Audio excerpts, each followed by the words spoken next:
been quite a controversial issue. You've written several articles. First of all, you made some very important statements about your view about the GP contract and how that was letting patients down. Yes, absolutely. So in 2004, the BMA revised the GP contract, and basically GPs only work office hours. They work 9 to 5, and that's it. They have no responsibility for clinical care in the evenings, at weekends, or bank holidays. So no care for urgent responsibility at all during those times. That's really, really tragic, and that's put a huge pressure on the accident and emergency, and that's part of the problem with accident and emergency waits, no doubt at all about it. Because a patient who cannot get an appointment with a GP takes his or her problem down to A&E. Absolutely. But it's worse than that, because the GPs, they have a contract, but basically they run their own practices. And as a consultant surgeon, I had a contract, I had a job plan, I had to stick to that job plan, I was appraised on that job plan, etc. But GPs basically can almost do as they wish, and the fact of life is that about 50% of GPs work 3 days or less. 50% of GPs work 3 days or less. Some work 2 days, some work even less than that.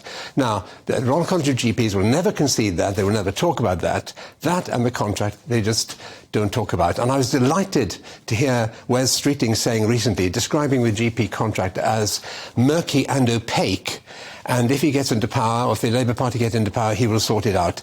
Absolutely right, Wes, you're on the money. Just if there's a heaven, I'm sure an Iron Bevan is up there saying, get on with it, Wes, we'll sort them out. You also made a very interesting point in a very recent article about our own responsibility for our own health. And you were talking about obesity. Yeah. I mean, first of all, tell us a bit about the significance of obesity for diseases. Well, obesity is very important, and it's kind of out of control in this country. And I took the view that the reason it was out of control, that people weren't well enough informed about it. So what I wrote, I didn't write a fat-shaming article. I wrote an article just saying the facts about obesity. For example, if you're obese, which means BMI 30 to 40, your life expectancy is reduced by 3 years. If you're 40 to 50, your life expectancy is reduced by 10 years. If you're more than 50, your life expectancy is reduced by 15 years. But before you die, then you have a long period of debility for many, many reasons.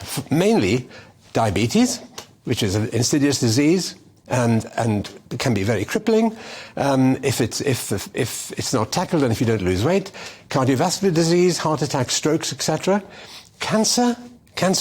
Big problem. So many cancers are now related to obesity. I think the figure in my paper was 28,000. That was from the Cancer Research UK paper recently. And of course, joint problems and that sort of thing. And, you know, the point about obesity, you can be very careful talking to patients about obesity. They get very, very angry, they get very annoyed about it. So basically, I never actually brought the matter into any discussion with patients.